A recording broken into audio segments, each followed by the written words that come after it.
remember if I brought this up when I did this a couple of years ago. I actually have 4 books. The earliest is 1912 by P.J. Vaile, V-A-I-L-E, called Modern Tennis. I have another one from like 1927, one from somewhere in the 30s, and one from the 40s. This isn't modern tennis. This isn't modern tennis. This is current tennis. This is how tennis is played now. The 1912 book Modern Tennis was current tennis for 1912. That's how they were playing. And whether it was the thumb up and hitting like this or whatever it was, that was current tennis at the time. 1960 Olympics. The best high jumper in the world was a Russian by the name of Valery Brumel, world record holder. And that's when they did the straddle, or is that what they call it? The roll. No, not the scissor, the barrel roll. Oh, the barrel roll. Yeah. And because Fosbury came in 68. But they go there, and in high jump and in pole vault, you can pass. I pass. And you just wait. You don't have to jump until you're ready, and then if you miss, you're out of the competition, but you don't have to get tired on a lower level jump. So Valery Brumel and some East German and an American, they're just passing, and so did 2 Romanians that were not very tall. Nobody knew who they were.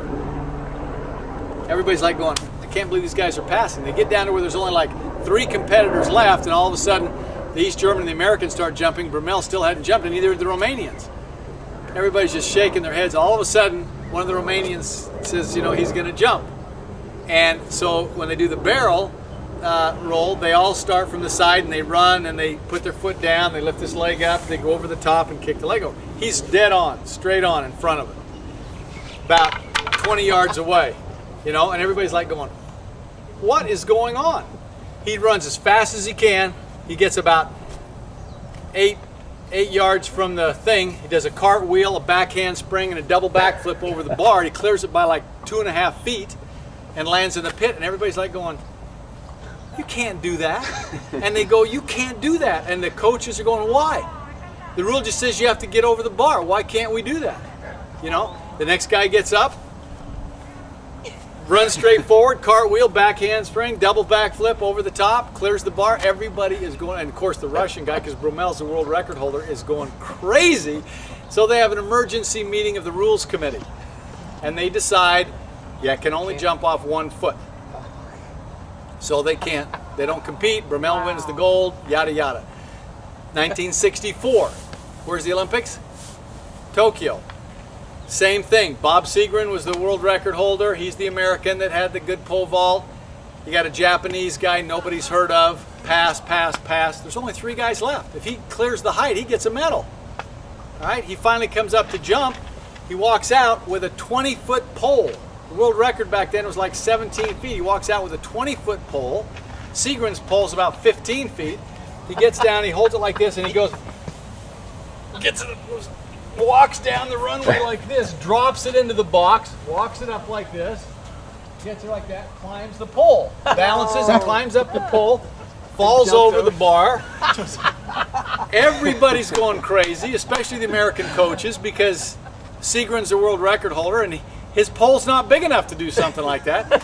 So they have another emergency meeting of the rules committee, and they say, the guy says, look, all the rule says is that you have to go down the runway and stick the pole in a box. And so they make a change in the rules that the pole has to bend. Okay, what's the point? The point is they can't win under the rules. The way that's done now, they can't win. So they figure out a new way to do it. Okay? Now, if you can't beat all these guys playing the way that you play, you find a new way.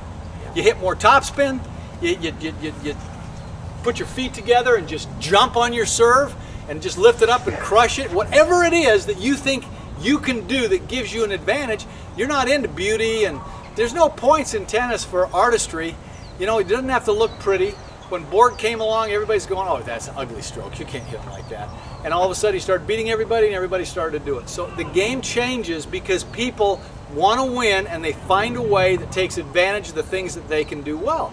So you're absolutely right. The game is going to continue to change, and what we're doing now is only what we're doing now.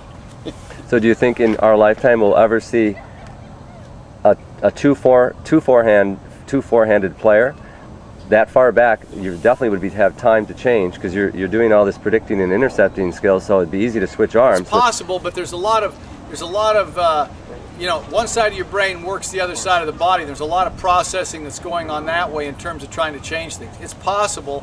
But if it's trained at an early age. All things are possible. I would not want to say no, but I would say probably unlikely, because right now the players are so fast they're able to run around 70-80% of the balls anyway and hit a forehand on all the balls. Okay. So, but is it possible? Yeah, a good friend of mine who's the general manager for the Boston Celtics, Danny Ainge, that used to play for him, he does that. He plays with one on both sides. So he doesn't hit a backhand. He's got it on both.